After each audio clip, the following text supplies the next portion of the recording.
2 phase का चुनाव समाप्त हुआ है, तो इस पर क्या कहें? नहीं, जो दोनों फेज में जिस तरह से करीब 9 सीटें पे चुनाव संपन्न हो चुका है और 9 सीटों पे जो इंडिया गठबंधन है वो बिहार में स्पेशली बिहार के अंदर जीत की तरफ अग्रसर है,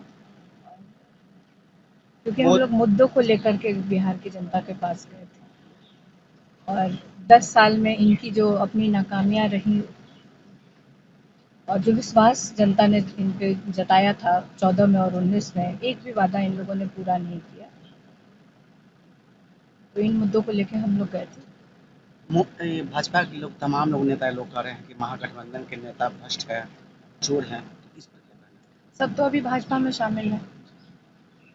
जितने भी लोगों के ऊपर आरोप लगता है, मुझे नहीं पता कि वो लोग जितने नेता जो भ्रष्ट हैं वो एक्चुअली में है या नहीं है, बट उनके ऊपर जो एजेंसियां हैं, ईडी है, सीबीआई, इनकम टैक्स, इनको लगा के उनको डराया जाता है और दूसरे दिन ये लोग जब जाके भाजपा का जब माला पहन लेते हैं तो ये लोग सब स्वच्छ छवि के हो जाते हैं।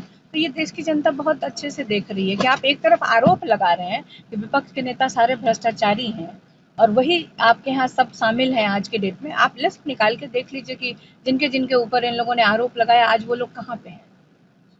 सब भाजपा में है। मोदी जी बिहार में रैली कर रहे हैं, लेकिन 400 का जो है अब वो नहीं लगा रहे हैं। समझ में आ गया ना मोदी जी को कि 150 भी पार नहीं करने जा रहे हैं। अब प्रधानमंत्री जी मुद्दों की बात नहीं करते हैं। बिहार आते हैं, बेरोजगारी पे कुछ नहीं कहते हैं। किसानों की आय दुगनी हुई कि नहीं हुई इस पे कुछ नहीं कहते हैं।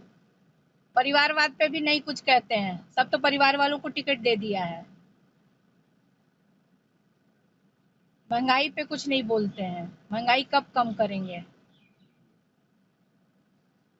और एक तरफ आप देखिए कि युवाओं के लिए अग्निवीर जो लेके ये लोग आए कि 18 वर्ष में वो बच्चा जाएगा और 22 वर्ष या 24 वर्ष का होते होते वो घर बैठ जाएगा।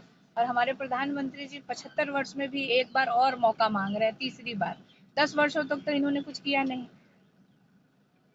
और ना ये भी नहीं बता रहे हैं कि अगला 5 साल जो आप मौका मांग रहे हैं आगे के लिए, तो आपका विजन क्या है, आप क्या करना चाह रहे हैं।